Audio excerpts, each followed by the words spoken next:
വാഹന ലോകത്തെ വാർത്തകൾ അറിയാനായിട്ട് നമ്മൾ ഏവരും താല്പര്യമായിട്ടിരിക്കുകയാണ്. അതായത് നമുക്ക് നല്ല ആകാംക്ഷയുണ്ട് എന്തൊക്കെയാണ് ഈ ഒരു വാഹന ലോകത്ത് നടക്കുന്നത്, ഏതൊക്കെയാണ് പുതിയ ലോഞ്ചുകൾ, എന്തൊക്കെ മാറ്റങ്ങൾ വരുന്നുണ്ട്. അങ്ങനെ ഒരുപാട് കാര്യങ്ങൾ അറിയാൻ നമ്മളെപ്പോഴും ജാഗരൂകരായിട്ട് കാത്തിരിക്കണം. അതിൻ്റെ ഫലമാണ് ഇപ്പോൾ എംബാർക്കോ കഴിഞ്ഞൊരു വീഡിയോ വരുമ്പോൾ ആ വീഡിയോസിന് കിട്ടുന്ന റിസപ്ഷനൊക്കെ. അപ്പോൾ വണ്ടിപ്രാന്തൻ്റെ പുതിയ വീഡിയോയ്ക്ക് എല്ലാവർക്കും സ്വാഗതം. നമുക്ക് വണ്ടിപ്രാന്തൻ.com കുറച്ച് വാർത്തകളൊന്ന് കണ്ടുപിടിക്കാം.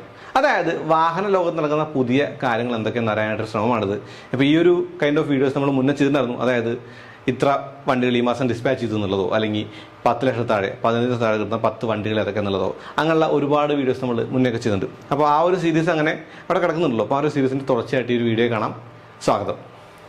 അപ്പോൾ വാഹന ലോകത്ത് ഇപ്പോൾ നടക്കുന്ന കാര്യങ്ങളിൽ ട്രെൻഡിങ് ആയി നിൽക്കുന്ന 2 കാര്യങ്ങൾ. ഒന്നെന്ന് പറയുന്നത് Z101 എന്ന് പറയുന്ന ആ ഒരു മഹീന്ദ്രയുടെ ബിഗ് ഡാഡി SUV ടീസറാണ്. അമിതാഭ് ബച്ചൻ്റെ വോയിസ് അടക്കമുള്ള ആ ഒരു ടീസറിന് ഒരുപാട് എന്താ പറയുക ഫീഡ്ബാക്കുകൾ കിട്ടിയിട്ടുണ്ട്. ഒരുപാട് ട്രെൻഡിങ് ആയിട്ടുണ്ട് ആ വീഡിയോ. അതിന് കാരണം എന്ന് പറയുന്നത് ഏതാണ് ആ ബിഗ് ഡാഡി SUV എന്നറിയാനുള്ള ആ ഒരു ത്വര തന്നെയാണ്. പക്ഷെ അതങ്ങനെ ചിന്തിച്ച് കൂട്ടേണ്ട കാര്യമൊന്നുമില്ല. അത് മഹീന്ദ്ര സ്കോർപിയോ തന്നെയാണ്. സ്കോർപിയോയുടെ പുതിയ ഒരു മോഡലാണത്. അപ്പോൾ പോണ്ടിച്ചേരിക്ക് പോകുന്ന വഴിക്ക് ഈ വണ്ടിയുടെ ടെസ്റ്റ് മൂളെ ഒന്ന് കാണാനുള്ള അവസരം ഉണ്ടായിരുന്നു. എന്നെ ഫോട്ടോ ഒക്കെ ഇൻസ്റ്റാഗ്രാമിലൊക്കെ കിട്ടുന്നുണ്ടായിരുന്നു. അപ്പോൾ കണ്ടപ്പോൾ തോന്നിയൊരു കാര്യം എന്ന് പറയുന്നത് ഇത് തീർച്ചയായും വലിയൊരു വണ്ടിയാണല്ലോ എന്ന് തന്നെയാണ്. അപ്പോൾ ആ ഒരു വലിയ വണ്ടി പൂർണ്ണ രൂപത്തിൽ കാണാനുള്ള ഒരു ആകാംക്ഷയുണ്ട്. അതൊന്ന് ഓടിച്ചു നോക്കാനുള്ള ഒരു ആഗ്രഹമൊക്കെ ഉണ്ട്. അപ്പോൾ എന്തായാലും നിങ്ങൾക്ക് ഉള്ള പോലെ തന്നെ ആ ഒരു ആകാംക്ഷ നമുക്ക് നിൽക്കുന്നുണ്ട്. പക്ഷേ ആ ടീച്ചറിനെ കുറിച്ച് പറഞ്ഞാൽ ആ ടീച്ചർ ഒരു മികച്ച ഒരു ടീച്ചറായിരുന്നു. ഒരു സിനിമാറ്റിക് മൂഡ് തരുന്ന ടീച്ചറായിരുന്നു അത്. എന്തോ വലുത് വരാനിരിക്കുന്നു എന്നുള്ളത്. അപ്പോൾ ആ വലുത് വരാനിരിക്കുന്ന ഒരു കാര്യം എന്ന് പറയുന്നത് എനിക്ക് തോന്നുന്നു XUV 700 എന്തെങ്കിലുമൊക്കെ കൂടുതലായിട്ട് മഹീന്ദ്ര നമുക്കായിട്ട് കരുതി വെച്ചിട്ടുണ്ടാവും എന്ന് തന്നെ കരുതാം. അപ്പോൾ സ്കോർപിയോയ്ക്ക് വേണ്ടി കാത്തിരിക്കാം. സ്കോർപിയോ വരട്ടെ. സ്കോർപിയോ വരുമ്പോൾ ആ ഒരു കാര്യങ്ങളിൽ ഒരു വ്യക്തത കിട്ടുമല്ലോ.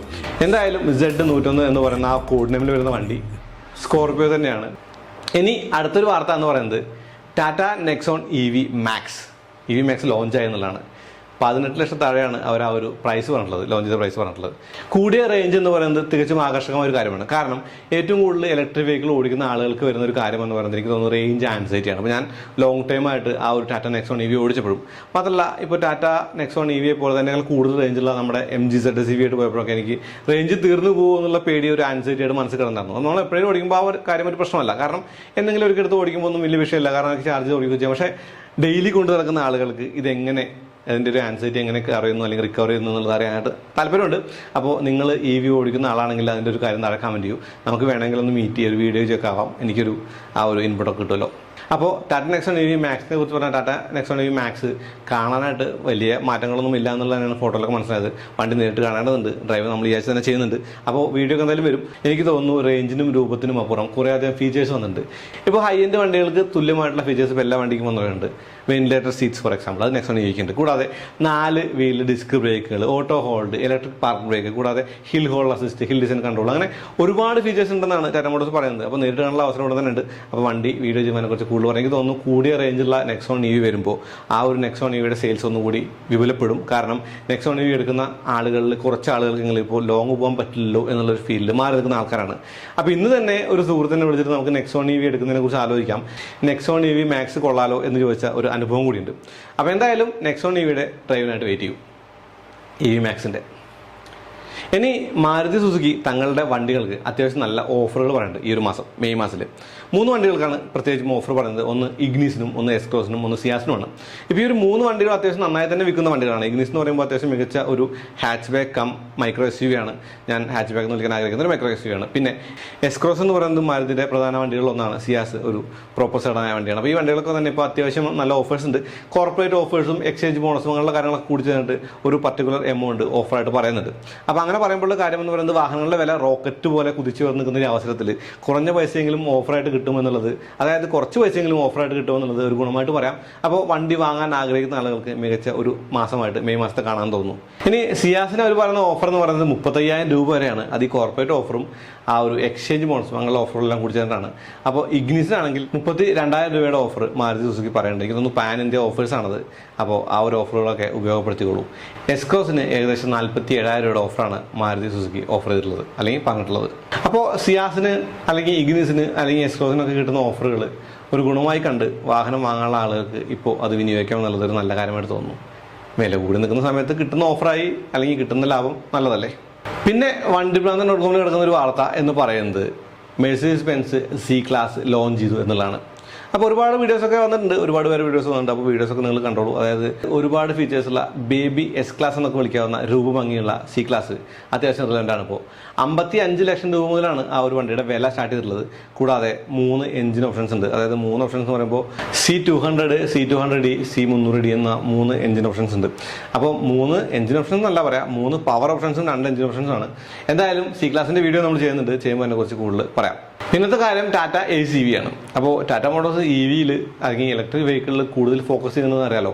അപ്പോൾ അതിൻ്റെ ഭാഗമായിട്ട് ലൈറ്റ് കൊമേഴ്ഷ്യൽ വെഹിക്കിൾ ആയിട്ടുള്ള ടാറ്റ എയ്സ് കൂടി അവർ പ്രീമിയർ ചെയ്തിട്ടുണ്ട്. അപ്പോൾ പ്രീമിയർ എന്ന് പറയുമ്പോൾ ജസ്റ്റ് ഒരു ഷോ കേസിങ് മാത്രമേ ഓടിക്കാനൊന്നും പറ്റില്ല. എന്നിരുന്നാൽ കൂടി ടാറ്റ എയ്സ് എങ്ങനെയാണ് കാണാൻ, ടാറ്റ എയ്സിൻ്റെ കാര്യങ്ങൾ എന്തൊക്കെയാണെന്നുള്ളതൊക്കെ ഒരു വീഡിയോ ആയിട്ട് നമ്മൾ ചെയ്തിട്ടുണ്ട്. ആ ഒരു ലിങ്ക് കൂടി താഴെ ഡിസ്ക്രിപ്ഷനിൽ കൊടുക്കാവുന്നതാണ്. ഇനിയുള്ള കാര്യം PPS മോട്ടോഴ്സ് ആണ് പുതിയ ഓഡി കൊച്ചി എന്നുള്ളതാണ്.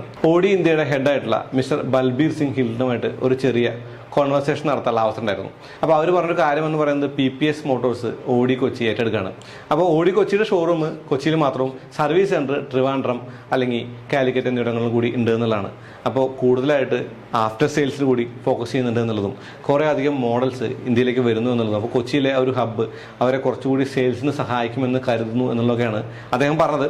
അപ്പോൾ എനിക്ക് തോന്നുന്നു ഓഡി കൊച്ചിയുടെ ആ ഒരു ഇൻവെസ്റ്റർ മാറുമ്പോൾ കേരളത്തിൽ കൂടുതൽ ഓഡികൾ വിൽക്കാനും കൂടുതൽ ഓഡി കാറുകൾ കാണാനുള്ള അവസരം ഉണ്ടാവുമെന്ന് കരുതാം. അപ്പോൾ ഔഡി ഇന്ത്യയുടെ ഹെഡായിട്ട് നടത്തിയ ആ ഒരു കോൺവെർസേഷൻ തികച്ചും ഫ്രൂട്ട്ഫുൾ ആയിരുന്നു.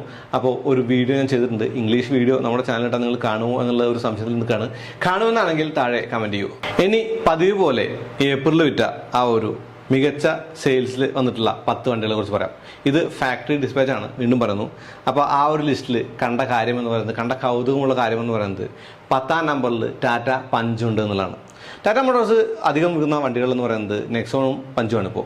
പക്ഷേ ടാറ്റ മോട്ടോഴ്സിൻ്റെ വാഹനങ്ങളിൽ ഇപ്പോൾ ഹാരിയർ പോലുള്ള സഫാരി പോലുള്ള വാഹനങ്ങൾ അത്യാവശ്യം നല്ല ജനപ്രീതി നേടിയിട്ടുള്ള വണ്ടികൾ തന്നെയാണ്, സർവീസിൻ്റെ കാര്യം മാറ്റി നിർത്തി കഴിഞ്ഞാൽ. അപ്പോൾ ഈ ഒരു ലിസ്റ്റിൽ മാരുതി സുസുക്കി തന്നെയാണ് ഏറ്റവും കൂടുതലെന്ന് പറയാം. ആദ്യ പൊസിഷനിൽ വാഗണാർ ആണ്.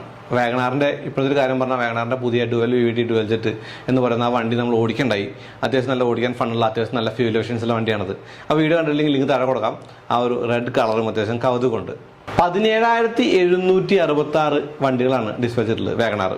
ഇപ്പോൾ ഈ ഒരു കണക്ക് നോക്കുമ്പോൾ കഴിഞ്ഞ വർഷത്തെ, അതായത് കഴിഞ്ഞ ഏപ്രിലിൽ നിന്ന് ഒരു ഇത്തിരി കുറവാണെന്ന് കാണാം. കഴിഞ്ഞ ഏപ്രിലിൽ വാഗണാറിൻ്റെ ഡിസ്പാച്ച് എന്ന് പറയുന്നത് ഏകദേശം 18,656 വണ്ടികളായിരുന്നു. അടുത്ത ഒരു പൊസിഷനിൽ നിൽക്കുന്ന വണ്ടി എന്ന് പറയുന്നത്, രണ്ടാമത്തെ പൊസിഷനിൽ നിൽക്കുന്ന വണ്ടി എന്ന് പറയുന്നത് മാരുതി സുസുക്കി എർട്ടിഗയാണ്, പാവപ്പെട്ടവൻ്റെ ഇന്നോവ. അപ്പോൾ ഒരു 7 സീറ്റർ അല്ലെങ്കിൽ 6 സീറ്റർ വാങ്ങാൻ പോകുന്ന ആൾക്ക് ഇപ്പോൾ റെനോൾട്ട് ട്രൈബർ മാറ്റി നിർത്തി കഴിഞ്ഞ് കഴിഞ്ഞാൽ ടൊയോട്ട ഇന്നോവ പോലുള്ള വണ്ടികൾ, അതല്ലെങ്കിൽ XL6 പോലുള്ള വണ്ടികളാണ്. അപ്പോൾ കുറഞ്ഞ വിലയിൽ കിട്ടുന്ന അത്യാവശ്യം വാല്യൂ ഫോർ മണി ആയിട്ടുള്ള എർട്ടിഗ അത്യാവശ്യം നന്നായി തന്നെ വിറ്റ് പോയതിൽ അത്ഭുതമൊന്നുമില്ല, അല്ലെങ്കിൽ ഡിസ്പാച്ച് ചെയ്തതിൽ അത്ഭുതമൊന്നുമില്ല. പക്ഷേ എർട്ടിഗയുടെ വിലയും കുത്തനെ കൂടിയിട്ടുണ്ടെന്നുള്ളത് ഒരു ഫാക്റ്റാണ്. അപ്പോൾ ഈ ഒരു ഏപ്രിലിൽ ഏകദേശം 14,889 എർട്ടിഗയാണ് ഡിസ്പാച്ച് ചെയ്തിട്ടുള്ളത്. അത് കഴിഞ്ഞ ഏപ്രിലിനെ സംബന്ധിച്ച് ഇരട്ടിയാണെന്ന് കാണാം. ഏകദേശം 8,644 എർട്ടിഗകളാണ് കഴിഞ്ഞ വർഷം ഏപ്രിലിൽ ഡിസ്പാച്ച് ചെയ്തിട്ടുള്ളത്. ഇപ്പോൾ കഴിഞ്ഞ വർഷത്തെ അതിൻ്റെ മുമ്പത്തെ വർഷത്തെയും കാര്യങ്ങൾ വളരെയധികം നോക്കേണ്ട കാര്യമൊന്നുമില്ല. കാരണം ആ ഒരു സിറ്റുവേഷൻ വളരെ മോശമായിരുന്നല്ലോ. കാരണം കോവിഡ് സിറ്റുവേഷനൊക്കെ ആയിട്ട് വാഹനങ്ങളുടെ വിൽപ്പനയിലൊക്കെ കാര്യമായിട്ടുള്ള ഒരു പ്രശ്നം ഉള്ള ഒരു സമയമായിരുന്നു. എന്നിരുന്നാൽ കൂടി അത്യാവശ്യം ഇരട്ടി എന്നോണം വണ്ടി ഈ ഒരു വർഷം ഏപ്രിലിൽ എർട്ടിഗ കയറ്റിവിട്ടിട്ടുണ്ട്. 3ാം സ്ഥാനത്ത് ടാറ്റ നെക്സോൺ ആണ്. 6,934 വണ്ടികൾ കഴിഞ്ഞ ഏപ്രിലിൽ ഡിസ്പാച്ച് ചെയ്തിട്ടുള്ള ടാറ്റ നെക്സോൺ ഇത്തവണ 13,471 നമ്പറുകൾ ഡിസ്പാച്ച് ചെയ്തിട്ടുണ്ട്. അപ്പോൾ അതിൻ്റെ ഒരു കാര്യം എന്ന് പറയുമ്പോൾ EV അടക്കം ഒരുപാട് മോഡലുള്ള ഒരു വണ്ടിയായിട്ട് ടാറ്റ നെക്സോൺ മാറിയിട്ടുണ്ട്. ഒരുപാട് വേരിയൻ്റുള്ള വണ്ടിയായിട്ട് ആ ഒരു വണ്ടികളുടെ സ്വീകാര്യതയൊക്കെ തന്നെ നെക്സോണിൻ്റെ ഒരു വിൽപ്പന ലിസ്റ്റിൽ കാണാം. അപ്പോൾ ടാറ്റ നെക്സോൺ EV മാക്സ് കൂടി വന്നിട്ടുണ്ടല്ലോ, അപ്പോൾ നമ്പേഴ്സ് ഇനിയും കൂടുമെന്ന് കാണാം. പൊതുവെ 2ാം സ്ഥാനത്ത് കാണുമായിരുന്ന ഹുണ്ടായ് ക്രെറ്റ ഇത്തവണ 4ാം സ്ഥാനത്താണ്. 4ാം സ്ഥാനത്താണ് എന്ന് പറയുമ്പോഴും കഴിഞ്ഞ ഏപ്രിലിനേക്കാളും വർധനവ് തന്നെയാണ് ആ ഒരു വിൽപ്പന ഉണ്ടായിട്ടുള്ളത്. അതായത് കഴിഞ്ഞ ഏപ്രിലിൽ 12,463 വണ്ടികളാണ് ഡിസ്പാച്ച് ചെയ്തെങ്കിൽ ഈ ഏപ്രിൽ അത് ഏകദേശം 12,651 ആണ്. അപ്പോൾ ഹുണ്ടായ് ക്രെറ്റയുടെ റിലവൻസ് എന്താണ്? ഹുണ്ടായ് ക്രെറ്റയ്ക്ക് ശരിക്കും നല്ല റിലവൻസ് ഉണ്ട്. അതായത് ഒരു സോഫ്റ്റ് SUV എന്നൊക്കെ വിളിക്കാവുന്ന ഒരു SUV ആണ് ഹുണ്ടായ് ക്രെറ്റ. ഇപ്പോൾ ഹുണ്ടായ് ക്രെറ്റയ്ക്ക് ഒരുപാട് മോഡലുകളുണ്ട്. മോഡലുകൾ എന്ന് പറയുമ്പോൾ ഡീസൽ, പെട്രോൾ, ഓട്ടോമാറ്റിക്, അങ്ങനെ ഒരുപാട് മോഡലുകളുള്ള ഒരു വണ്ടിയാണ് ക്രെറ്റ. ഇപ്പോൾ ഒരു SUV നോക്കുന്ന ആളുടെ ബഡ്ജറ്റ് എന്ന് പറയുന്നത് 20 ലക്ഷത്തിൽ താഴെയാണെങ്കിൽ ആദ്യം എനിക്ക് തോന്നുന്നു പോയി നോക്കുന്ന വണ്ടികളൊന്ന് ക്രെറ്റയും അല്ലെങ്കിൽ സെൽറ്റോസുമാണ്. അപ്പോൾ കാണാൻ ഒരിത്തിരി കൗതുകമുള്ള ഒരു വണ്ടി കൂടിയാണ് ക്രെറ്റ. അപ്പോൾ ക്രെറ്റയുടെ വിൽപ്പന കയറി നിൽക്കുന്നതിൽ അത്ഭുതമൊന്നുമില്ല. അത്യാവശ്യം ഫ്യൂൽ എഫിഷ്യൻ്റ് ആയിട്ടുള്ള, അത്യാവശ്യം ഡ്രൈവബിലിറ്റി ഉള്ള, അത്യാവശ്യം നല്ല കംഫർട്ടോടെ യാത്രയാവുന്ന ഒരു വണ്ടിയാണല്ലോ ക്രെറ്റ. 5ാം സ്ഥാനത്ത് മാരുതി സുസുക്കിയുടെ വിറ്റാര ബ്രെസ്സയാണ്. വിറ്റാര പ്രസയുടെ ഒരു കാര്യം പറയുമ്പോൾ വിറ്റാര പ്രസയും അത്യാവശ്യം നന്നായി തന്നെ വിറ്റുപോയിട്ടുള്ള ഒരു വണ്ടിയാണ്. അതായത് കഴിഞ്ഞ ഏപ്രിലിനേക്കാളും കൂടുതൽ അവർ ഈ ഏപ്രിലിൽ ഡിസ്പാച്ച് ചെയ്തിട്ടുണ്ട് എന്നുള്ളത് തന്നെയാണ്. 11,220 കഴിഞ്ഞ ഏപ്രിലെങ്കിൽ 11,764 ഈ ഒരു ഏപ്രിൽ. അപ്പോൾ വിറ്റാര പ്രസ അല്ലെങ്കിൽ അർബൻ ക്രൂസർ ആ ഒരു രണ്ട് വണ്ടികളെ കുറിച്ച് പറഞ്ഞാൽ നോ നോൺസെൻസ് വണ്ടികളാണ് രണ്ടും. അതായത് ഓട്ടോമാറ്റിക് ആണെങ്കിലും 4 സ്പീഡാണ് എന്നുള്ള ഒരു പ്രശ്നം മാറ്റി നിർത്തി കഴിഞ്ഞാൽ നല്ല സൗകര്യമായിട്ടിരുന്ന് യാത്രയാവുന്ന നല്ല ഫ്യൂൽ എഫിഷ്യൻ്റ് ആയിട്ടുള്ള റിലയബിലിറ്റി ഉള്ള ഒരു വണ്ടിയാണത്. കൂടാതെ കെ സീരീസ് എഞ്ചിൻ എന്ന് പറയുന്ന ആ ഒരു 4 സിലിണ്ടർ എഞ്ചിൻ്റെ മേന്മ നമ്മൾ വീണ്ടും വീണ്ടും പറയേണ്ടതില്ലല്ലോ. കൂടാതെ 10 ലക്ഷം താഴെ കിട്ടും എന്നുള്ളതൊക്കെ ഈ രണ്ട് വണ്ടികളെയും ആ ഒരു കാര്യത്തിൽ മുന്നിട്ട് നിർത്തുന്നുണ്ട്. അത് ഈ വിൽപ്പന നമ്പറിൽ കാണുന്നുണ്ടല്ലോ. 6ാം സ്ഥാനത്ത് ഈക്കോ ആണ്. അതായത് മാരുതി ഓമിനി എന്നിരുന്ന സ്ഥാനത്ത് ഇപ്പോൾ ഈക്കോ ആണെന്ന് പറയാം. ഈക്കോ എന്ന് പറയുന്നത് മാരുതി സുസുക്കിയുടെ ഒരു MUV എന്ന് വിളിക്കാവുന്ന ഒരു വാനാണ്. വാൻ എന്ന് പറയുമ്പോൾ സ്ലൈഡിംഗ് ഡോറൊക്കെ ഉള്ള അത്യാവശ്യം ഡെലിവറികൾക്കായിട്ട് ഡെലിവറി വാനായിട്ട് കിട്ടുന്ന ഒരു വണ്ടിയാണത്. അപ്പോൾ അതിൻ്റെ ഒരു പ്രാക്ടിക്കാലിറ്റി അങ്ങേയറ്റമാണ്. അതായത് ചെറിയ ദൂരങ്ങൾ ഓടിക്കാനും അത്യാവശ്യത്തിലധികം ലഗേജ് കയറാനും വേണമെങ്കിൽ ഈ 7 സീറ്റർ ആയിട്ടുള്ള വണ്ടി ആയതുകൊണ്ട് 7 പേർക്ക് ഇരുന്ന് യാത്ര ചെയ്യാനൊക്കെ പറ്റുമെന്നുള്ളതും അതിൻ്റെ ഒരു കാര്യമായിട്ട് പറയാം. അപ്പോൾ കഴിഞ്ഞ ഏപ്രിലിൽ 11,469 വണ്ടിയാണെങ്കിൽ ഈ ഒരു ഏപ്രിൽ അത് 11,154. ഇനി 7ാം സ്ഥാനത്ത് മാരുതി സുസുക്കിയുടെ ബലേനോ ആണ്. പുതിയ ബലേനോ വന്നു, വീഡിയോയിൽ കണ്ടു കാണും. ഒരുപാട് ഫീച്ചേഴ്സ് ഉണ്ട്. ഹെഡ് അപ്പ് ഡിസ്പ്ലേ അടക്കം ഒരുപാട് ഫീച്ചേഴ്സ് ഉള്ള നല്ല ഒരു ഹാച്ച് ബാക്ക് ആണത്. വില കുറച്ച് കൂടി എന്നൊഴിച്ചാൽ ബാക്കി എല്ലാ കാര്യത്തിലും മുന്നിട്ട് നിൽക്കുന്ന ഒരു ഹാച്ച് ബാക്കാണ് ബലേനോ. ആ ബലേനോ അല്ലെങ്കിൽ ആ ഒരു ഗ്ലാൻസ ആ രണ്ട് വണ്ടികളുടെയും സെയിൽസിൽ ആ ഒരു വ്യത്യാസം കാണുന്നുണ്ട്. അതായത് കൂടുതൽ ആളുകൾ ഇപ്പോൾ ആ വണ്ടി പ്രിഫർ ചെയ്യുന്നുള്ളതാണ്. നേരത്തെ പറഞ്ഞ അതായത് ബ്രസ അർബൻ ക്രൂസർ എന്നുള്ള വണ്ടികളുടെ കാര്യത്തിൽ പറഞ്ഞാൽ ആ ഒരു കെ സീരീസ് എഞ്ചിൻ്റെ 1.5 ആണ് അതിൽ, ഇത് 1.2 ആണെങ്കിൽ കൂടി ആ ഒരു കെ സീരീസ് എഞ്ചിൻ്റെ റിഫൈൻമെൻറ്റും റിലയബിലിറ്റിയും ഒക്കെ ഈ ഒരു ബലേനോയുടെ കാര്യത്തിലും മുന്നിട്ട് നിൽക്കുന്ന ഒരു കാര്യം തന്നെയാണ്. 16,384 കഴിഞ്ഞ ഏപ്രിലിൽ ബലേനോ ഡിസ്പാച്ച് ചെയ്തെങ്കിൽ ഈ ഒരു ഏപ്രിലിൽ അത് 10,938 കുറഞ്ഞിട്ടുണ്ട്. അപ്പോൾ ആ ഒരു കുറവെന്ന് പറയുന്നത് ഈ ഒരു വില കൂടുതലിൻ്റെ ആവാനാണ് സാധ്യത കൂടുതൽ. കോമ്പാക്ട് സെഡാൻ മരിച്ചു എന്ന് പലരും പറഞ്ഞിട്ടുണ്ട്. Compact sedan category no more exist എന്നൊക്കെ പറഞ്ഞ ആളുകളുണ്ട്, റിവ്യൂസിലൊക്കെ പറഞ്ഞിട്ടുണ്ട്.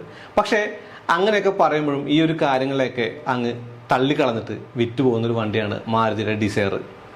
കാണാനുള്ള ഭംഗി മാത്രമല്ല, ആ ഒരു വണ്ടിയുടെ പ്രാക്ടിക്കാലിറ്റിയും അതുപോലെ ഈ നേരത്തെ പറഞ്ഞ റിലയബിലിറ്റി കാര്യങ്ങളൊക്കെ തന്നെ കൂടിച്ചേർന്നിട്ട് അത്യാവശ്യം നല്ല ഒരു കോമ്പാക്ട് സെഡാനാണ് ഡിസയർ. പറയുമ്പോൾ കോമ്പാക്ട് സെഡാൻ എന്നാണെങ്കിലും ഒരു വലിയ സെഡാൻ്റെ രൂപഭാവാദികൾ പേർന്ന ഡിസയർ അത്യാവശ്യം നന്നായി തന്നെ വിറ്റ് പോകുന്നുണ്ട്. അതുകൊണ്ടാണ് 10,701 എന്നുള്ള ആ നമ്പർ 8ാം സ്ഥാനത്ത് ഡിസയറിനെ എത്തിച്ചിട്ടുള്ളത്. അത് കഴിഞ്ഞ ഏപ്രിൽ വെച്ച് കമ്പയർ ചെയ്യുമ്പോൾ കുറവ് തന്നെയാണ്. കഴിഞ്ഞ ഏപ്രിലിൽ 14,073 വണ്ടികളാണ് ഡിസ്പാച്ച് ചെയ്തിട്ടുള്ളത്. മാരുതി സുസുക്കി ഓൾട്ടോ 9ാം സ്ഥാനത്താണ്. അത് പലപ്പോഴും എന്നെ ഞെട്ടിച്ചിട്ടുണ്ട്. കാരണം കഴിഞ്ഞ ഒരു വർഷത്തെ ഒരു സമയത്തൊക്കെ ഞാൻ ഈ ഒരു ചാർട്ട് നോക്കുമ്പോൾ ബൊലേറോ അടക്കം ലിസ്റ്റിലുള്ള ഒരു സമയത്തെ കാര്യം പറയുന്നത്. അപ്പോൾ ആദ്യ സ്ഥാനത്ത് അല്ലെങ്കിൽ 2ാം സ്ഥാനത്ത് ഉറപ്പായിട്ടും ഉണ്ടായിരുന്ന ഒരു വണ്ടിയായിരുന്നു മാരുതി ഓൾട്ടോ. ഓൾട്ടോയുടെ കസ്റ്റമർ ബേസ് മാറി എന്നുള്ള എനിക്ക് തോന്നുന്നു. അതായത് ആദ്യ വണ്ടി വാങ്ങുന്ന ആളുകൾക്ക് കുറച്ചുകൂടി വലിയ വണ്ടി വാങ്ങാം എന്നുള്ള ഒരു തോന്നലുണ്ടായിട്ടുണ്ട്. ഇപ്പോൾ നമ്മുടെ ചെഫ് പിള്ളേ പോലുള്ള ആളുകൾ S ക്ലാസ് വാങ്ങിയ കാര്യം മാറ്റി നിർത്തിയിട്ടാണ് ഞാൻ പറയുന്നത് വാഗണാറോ സ്വിഫ്റ്റോ ഒക്കെ ആയിട്ടുണ്ട് എന്നുള്ളതാണ്. അപ്പോൾ അതുകൊണ്ടായിരിക്കും ഓൾട്ടോയുടെ വില തികച്ചും ഇടിഞ്ഞിട്ടുള്ളത്. പക്ഷേ തീർത്തും ഒരു പ്രാക്ടിക്കലായിട്ടുള്ള ഒരു ഹാച്ച് ബാക്കാണ് ഓൾട്ടോ. അതായത് ഹാച്ച് ബാക്ക് എന്ന് പറയുമ്പോൾ കുഞ്ഞു വണ്ടി. ഇപ്പോൾ ജപ്പാനിലെ കാറുകളുടെ ഇന്ത്യൻ രൂപം എന്നൊക്കെ ഞാനൊരു വീഡിയോയിൽ പറഞ്ഞുള്ള ഒരു കാര്യമുണ്ട്. അപ്പോൾ അതൊക്കെ തന്നെ ശരിക്കും സാധൂകരിക്കപ്പെടുന്നുണ്ട്. കാരണം കുഞ്ഞു വണ്ടിയാണ്, സിറ്റിയിലൊക്കെ യൂസ് ചെയ്യാൻ എളുപ്പമാണ്, കുത്തിക്കയറ്റി കൊണ്ടുപോകാനൊക്കെ മികച്ച ഒരു വണ്ടിയായിട്ട് ഓൾട്ടോയെ കാണാം. സ്റ്റിൽ സേഫ്റ്റി എന്ന ആളുകളുടെ ഒരു പ്രയോറിറ്റി ആയി മാറിയെന്ന് എനിക്ക് തോന്നുന്നുണ്ട്. അതുകൊണ്ട് തന്നെ ഓൾട്ടോ ഇപ്പോൾ 9ാം സ്ഥാനത്താണ്. ഓൾട്ടോയുടെ നമ്പേഴ്സ് കൂടി പറയാം. കഴിഞ്ഞ ഏപ്രിലിൽ 17,303 വണ്ടികൾ ഡിസ്പ്ലേ ചെയ്ത ഓൾട്ടോ ഇത്തവണ 10,443 ഒതുങ്ങിപ്പോയി. ഇനി 10ാം സ്ഥാനത്തുള്ളത് ടാറ്റ പഞ്ചാണ്. ടാറ്റ പഞ്ച് എന്ന് പറയുമ്പോൾ ടാറ്റ പുതിയ ലോഞ്ച്. അപ്പോൾ ടിയാഗോയിലുള്ള സെയിം എഞ്ചിൻ പേർന്ന കുറച്ചുകൂടി സ്പേഷ്യസ് ആയിട്ടുള്ള വണ്ടി എന്ന് പഞ്ചിനെ പറയാം. കാഴ്ചയ്ക്കും ഒരു മസ്കുലർ ലുക്കെല്ലാം ഉണ്ട്. ഒരു വലിയ വണ്ടി എന്നുള്ള ഫീൽ ഉളവാക്കുന്ന ചെറിയ വണ്ടിയാണ് പഞ്ച്. അപ്പോൾ അത്യാവശ്യം നല്ല പ്രാക്ടിക്കലായിട്ടുള്ള നല്ല സ്പേഷ്യസ് ആയിട്ടുള്ള വണ്ടി ആളുകൾ സ്വീകരിച്ചു എന്നുള്ളതാണ് 10ാം സ്ഥാനത്താണെങ്കിലും ആ ഒരു പഞ്ചിനെ കൊണ്ടുവരുത്തുള്ള കാരണം. അപ്പോൾ പഞ്ച് എന്ന് പറയുന്ന വണ്ടിയുടെ വീഡിയോ നമ്മൾ ചെയ്യുന്നുണ്ട്, പഞ്ചിൻ്റെ AMTയുടെ വീഡിയോ ഉണ്ട്, മാനുവലിൻ്റെ വീഡിയോ ഉണ്ട്. ഓടിക്കാൻ ടിയാഗോയെ പോലെ ആണെന്നുള്ള ഒരു കാര്യം ഞാൻ എന്ത് പറഞ്ഞിട്ടുണ്ട്. എന്തായാലും ആ ഒരു വീഡിയോസൊക്കെ കണ്ടോളൂ. അപ്പോൾ പഞ്ചിൻ്റെ നമ്പേഴ്സ് കൂടി പറയാം. 10,132 പഞ്ച് ഈ ഏപ്രിലിൽ ഡിസ്പ്ലേ ചെയ്തിട്ടുള്ളത്. അത് കഴിഞ്ഞ ഏപ്രിലിൽ കമ്പയർ ചെയ്യാൻ പറ്റില്ല, കാരണം കഴിഞ്ഞ ഏപ്രിലിൽ പഞ്ചില്ലല്ലോ. അപ്പോൾ അത്രേ ഉള്ളൂ. കുറച്ച് കാര്യങ്ങൾ നിങ്ങളായിട്ട് പങ്കുവെക്കാനും കുറച്ച് കാര്യങ്ങൾ നിങ്ങളോട് സംവദിക്കാനുള്ള ഒരു അവസരമായിട്ട് ഈ വീഡിയോ കാണുക. പിന്നെ ചോദ്യോത്തര വീഡിയോ ഫ്രീക്വൻ്റ് ആയിട്ട് ചെയ്യാനുള്ള ആഗ്രഹമുണ്ട്. അങ്ങനെയുള്ള ചോദ്യങ്ങളുണ്ടെങ്കിൽ അതും ഇതിന് താഴെ കമൻറ്റ് ചെയ്തോളൂ. അപ്പോൾ അത്രേ ഉള്ളൂ. അപ്പോൾ അതേപോലെ ഈ ഒരു വീഡിയോ ഉപയോഗപ്പെട്ടു എന്ന് തന്നെ കരുതാണ്. അങ്ങനെയാണ് ഈ ചാനൽ സബ്സ്ക്രൈബ് ചെയ്യാൻ മറക്കരുത്. പിന്നെ ബെല്ലെ കൂടി ക്ലിക്ക് ചെയ്യുക, എന്നാലേ നോട്ടിഫിക്കേഷൻ ലഭിക്കുള്ളൂ. അപ്പോൾ ഇൻസ്റ്റാഗ്രാം പേജും ഫേസ്ബുക്ക് ലൈക്ക് പോലെ പറയേണ്ടതില്ല. എന്തായാലും അടുത്ത വീഡിയോ വീണ്ടും വരാം. അതിലേക്ക് നന്ദി, നമസ്കാരം.